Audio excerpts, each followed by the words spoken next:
I found this a really difficult talk to give, but before I start on that, I should sort of give you an outline of what I planned for the evening. I'm going to give a talk. I'm not sure how long it's going to be, probably not all that long. And then, depending how many people we've got left,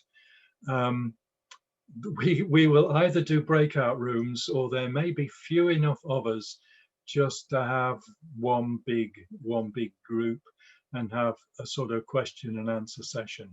So we'll see how that goes, and then finish off with a meditation and the last Vandana as usual. I really enjoyed Maitre Devi's chanting of the last Vandana last week. Those of you who were here, she did it beautifully. I shall do my best. Okay.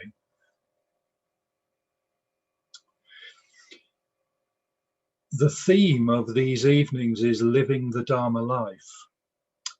And if I'd been going to give this talk 6 years ago, it would have been very different. Some of you will remember that at that time, we were in the middle of building the center, of turning what in fact was quite a derelict building into the thing of great beauty that it is. And I would have given a talk about building a center, about team-based right livelihood or something similar. The importance of having a project to work on, the energy that was generated by that project. So if we roll on 6 years, what's happened in that time? And I think the main thing that's happened for me is that I'm aware of aging. Nearly 4 years ago, I had quite a major heart operation. And since then, I've been aware that I haven't got the energy that I did have 6 years ago. There's been quite a lot of loss, of diminution of faculties. I've lost skills. In some ways, I feel I've lost dignity.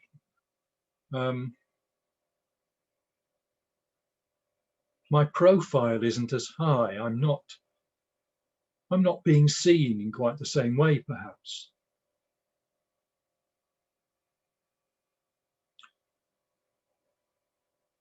And as this is an ongoing process, I found it quite difficult to try and put my finger on what living the Dharma life means for me right now.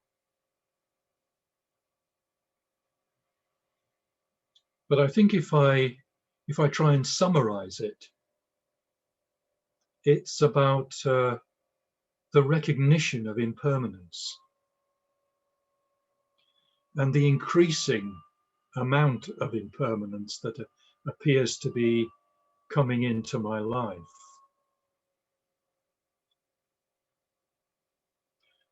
There's an increasing appreciation of the fact that my life is finite, that it will have an end. And I guess the task is, how do I face this? So the Dharma life at this time of my life is very different. It's not about what I do so much as who I am, who I feel I am, and about trying to see the reality of what my life is.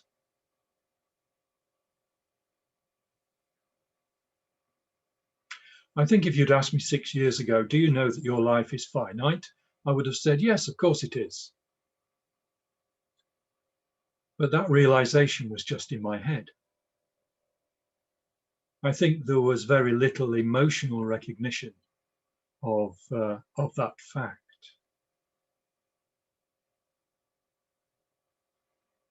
I was reading a book a while ago called Staring at the Sun, which I've mentioned before. And there's a quote in there from which the title of the book is taken, a French philosopher who said, "You cannot stare straight into the face of the sun or death." And I don't know if you've ever tried it. I don't know if you've ever tried contemplating your own death. And it's quite true what this guy said, that what I found was I could do it for a few seconds, and then my mind would just sort of slide away. It just didn't want to stay there. There was no way I could contemplate that for any length of time. There was no way I could sort of grasp or apprehend the reality of that situation. I mean, it feels like I've been here forever. And there's a bit of me that believes that that is going to continue. I'm just going to continue forever. So whereas in my head I know that this isn't going to last, there's a bit of me that is fighting against that realization quite hard.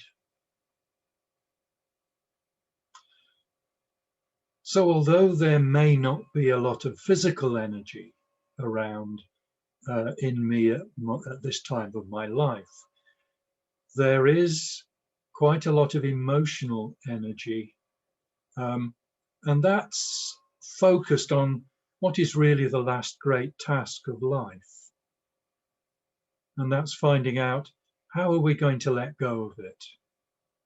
How are we going to manage this? I haven't got any clear answers to it, but it's just giving some ideas about where I am in the process.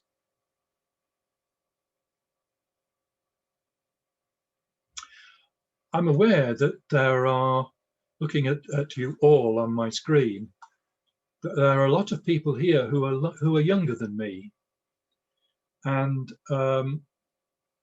some of you might be a bit resistant to hearing what I've got to say. And one of the characters from Greek mythology came to mind when I was considering this. There's a character called Cassandra, who you may or may not have heard of. She was a priestess in the city of Troy, and she'd been blessed with the gods, with the gift of prophecy. But then the gods changed it a little bit. They said, yes, you've got the gift of prophecy, but unfortunately, nobody will hear you or believe you. And sometimes I wonder if when people talk about death, there is that in particularly younger people, where they say, well, I don't really want to hear this. I don't think this is relevant to me. Not yet, not now. I'll think about it later. So I can quite understand that, but what I would say to you, if that's your reaction to what I'm talking about, just listen and tuck these ideas that I'm putting forward, tuck them away somewhere for later, because we're all going to need them at some time or another.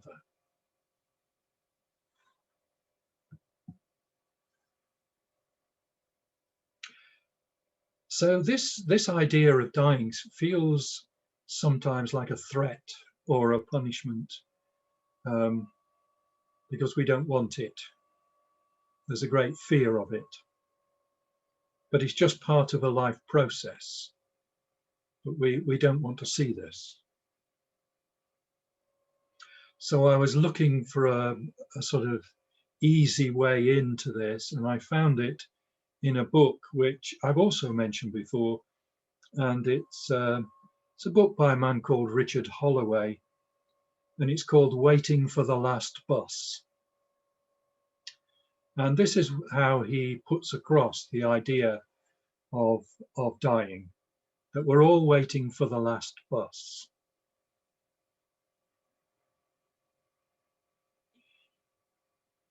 And I think it's quite a nice idea, the fact that we're just waiting for the bus to take us to the depot or wherever we think we're going to be going. What we don't often pause to consider is that we were born with the ticket for the last bus in our hand. So it isn't something that's coming upon us late in life. We've always had the ticket. It's just that we choose not to acknowledge that we've got it. So we put it in our purse or our wallet, or we stuff it in the back pocket of our jeans, and we say, I'll look at that sometime later when I need to.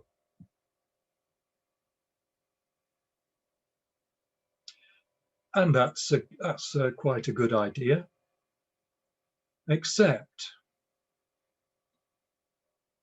that on this particular last bus, there isn't a timetable at the bus stop. So we never know when the last bus is coming.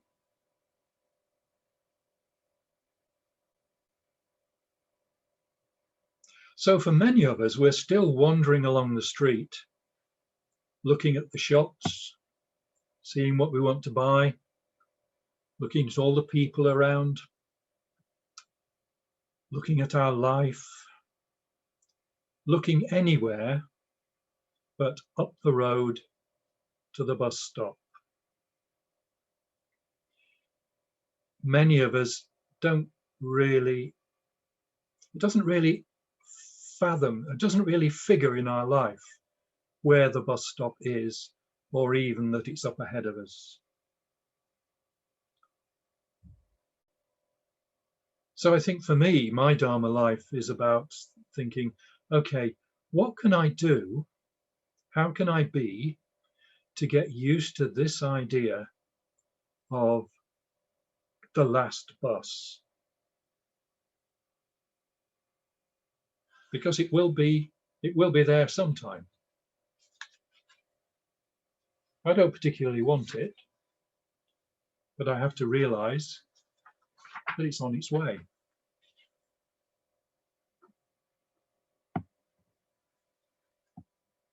So there's something in here about preparation. You know that when you stand at a bus stop, there are other people standing there waiting. When you see the bus coming, what do people do? They start gathering their bags together. They start making sure they've got their ticket to hand. They make sure they've got the money for their fare. They make sure that they're ready to get on the bus. And there's something about the preparation, something that we can do, or things that we can do to get ourselves ready.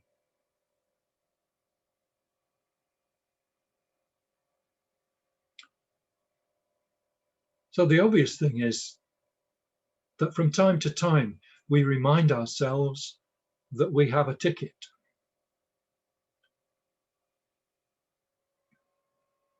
Those of you who studied history may remember that in ancient Rome, the Caesars had a man who would stand behind them with the memento mori.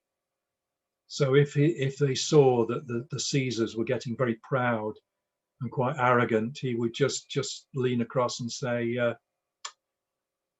remember that you're mortal, or some such. And it was just a reminder, this isn't forever.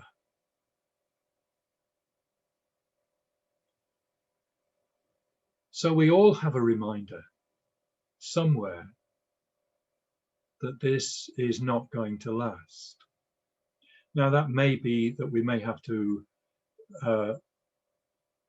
set something in place, which is a reminder.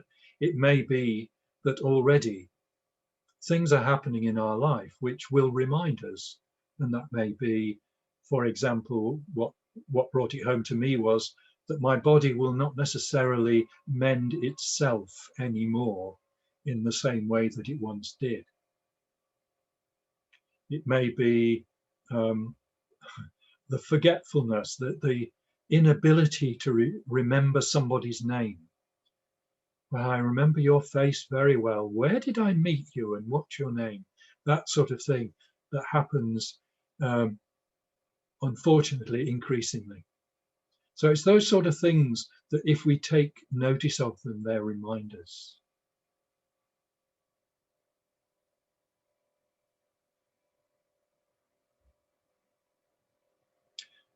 And if we listen to those reminders, if we get it into our head that this is part of life, the Buddha was very clear about that.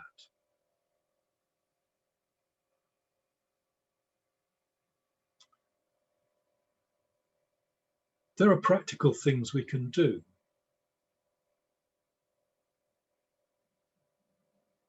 One of the things that came to my mind was don't leave a mess. Don't leave a mess behind for other people to clear up. So can we do something really simple like making a will? Or one of the things I went and did was I went and paid for my funeral. And it was quite freeing. It was quite wonderful. And making a will. I know that the people I'm leaving behind won't have the bother of making these decisions. The decisions are made for them. So make your plans. And the other thing is make your peace. Apparently, there have been questionnaires done with people who are in hospices who know that they're dying and who have been asked, what do you regret?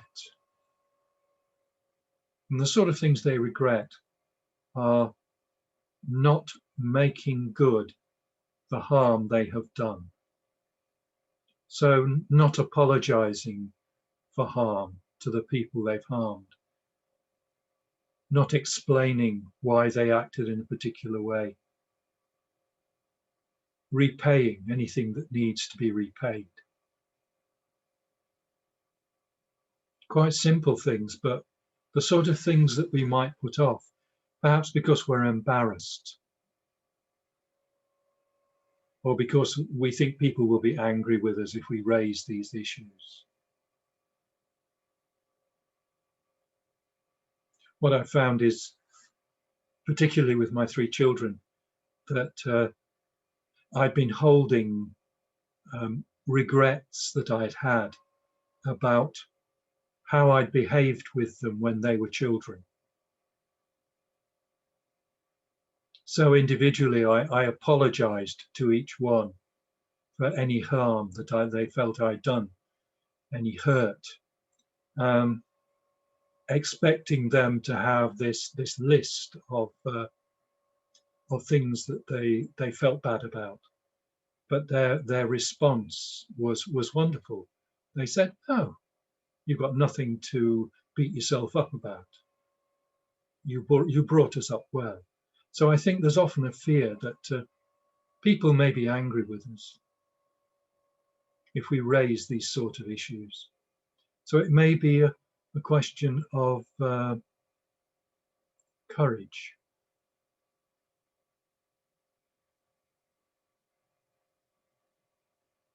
And the other thing I've been doing, as you may gather, is I've been reading up on it. I've been looking at books. After I went to Bante's funeral, there were books on sale, 108. I can't remember the name. Excuse me a moment.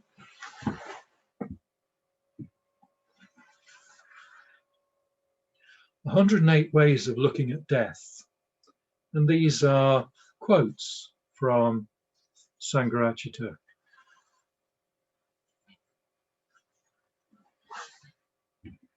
So looking at books like this, looking at programs,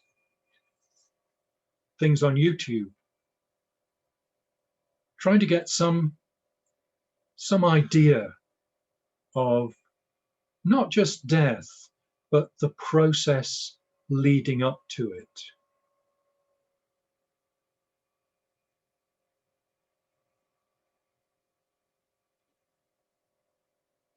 Now, some of you might be finding this a bit negative, a bit grim. It isn't meant to be. It's meant to be a call for action, a call for doing something that we'll all have to do sooner or later. And better to be done while we've still got the energy and the will and the mental capacity to do it.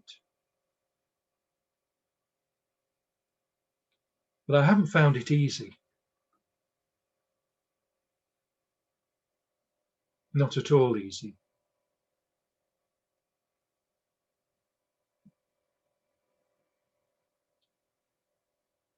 What's come across to me, I think, is the necessity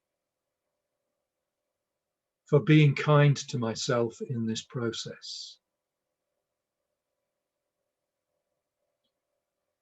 To take it very slowly, very gently. And if I'm aware that I'm becoming anxious, if I'm feeling myself tightening up, then perhaps just stop and focus on practices like the Metta Bhavana, particularly the first stage.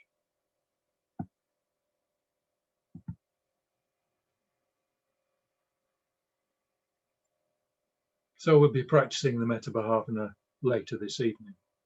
I think it's an excellent practice, and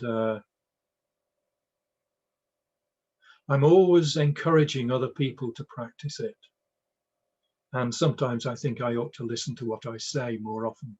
I ought to think, yes, perhaps I ought to do more than I do, which would be a good thing.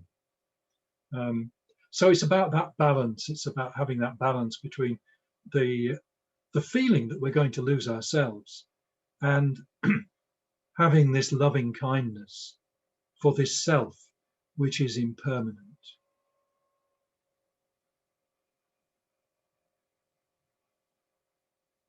And I think for me that's one of the problems is, well, what am I actually developing metta towards?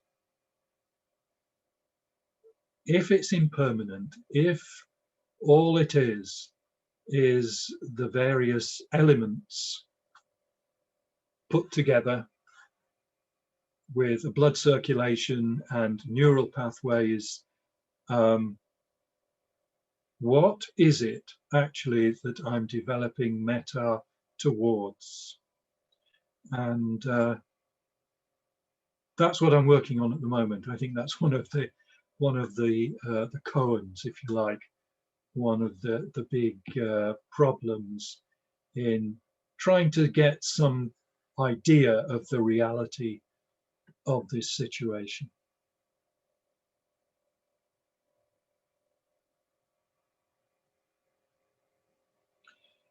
I think we have to bear in mind that fearing death and fearing dying is the norm for the vast majority of people.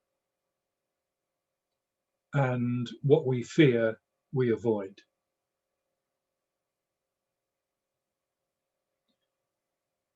And I feel that one of the things we can do if we're leading the spiritual life is, in however small a way, is to bear this in mind.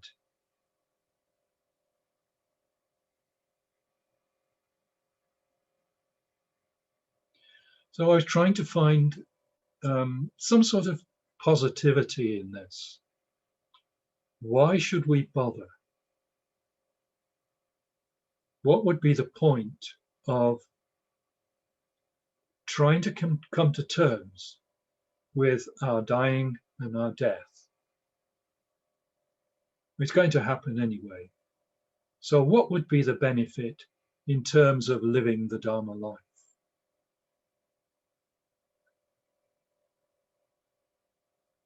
So there are two things that came to mind. One is the rather selfish attitude, and that is, well, perhaps I will die more easily. Perhaps there will be less fighting. When we hear people describing the death of somebody, they often talk about, particularly if they've been ill, a long battle. It's described as. And I'm thinking, why does it have to be a battle? Or can we get to the stage where we accept that that is what is happening to us, and that is part of the process? We were born, and so we will die.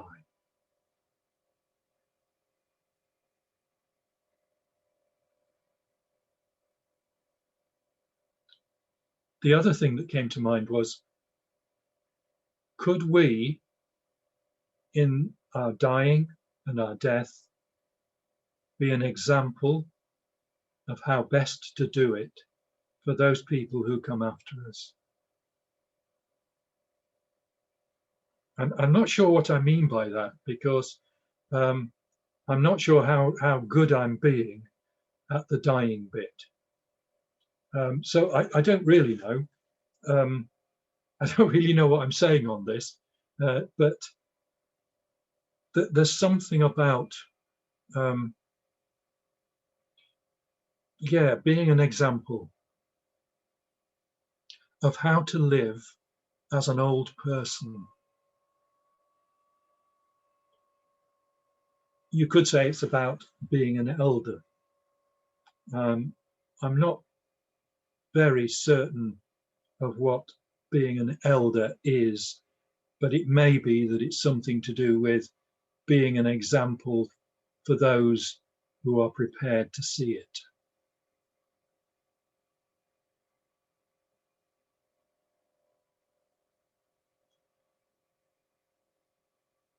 I think that's about all I have to say about this.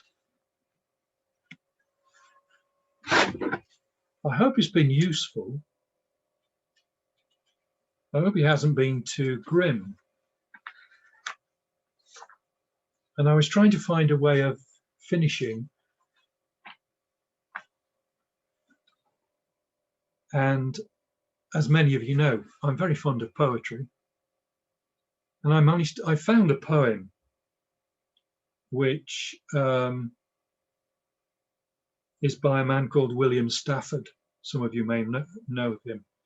And this poem is called Waiting in Line. Very similar to Waiting for the Last Bus, really.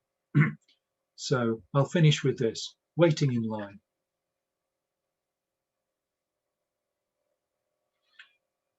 You, the very old, I have come to the edge of your country and looked across.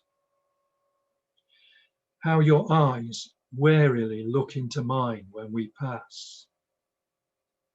How you hesitate when we approach a door.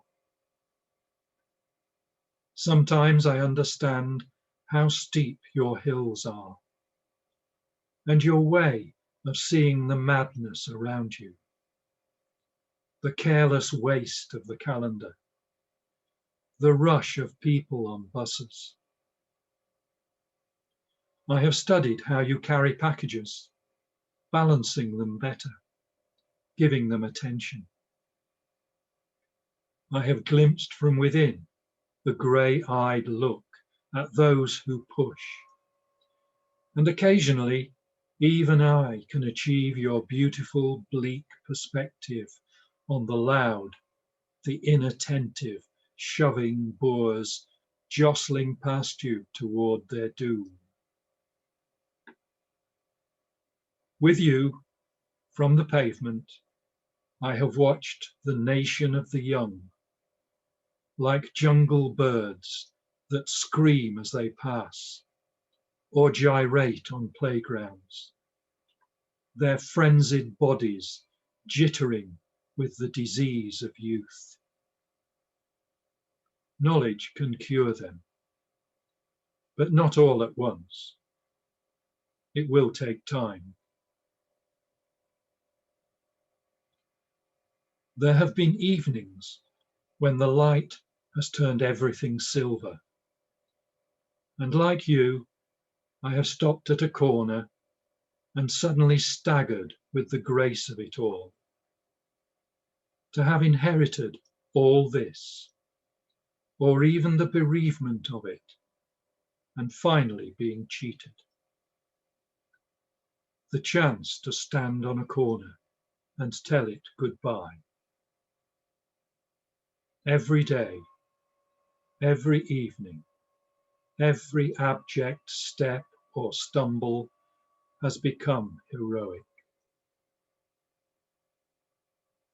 You others, we, the very old, have a country. A passport costs everything there is. So just those last two lines again. You others, we, the very old, have a country. A passport costs everything there is.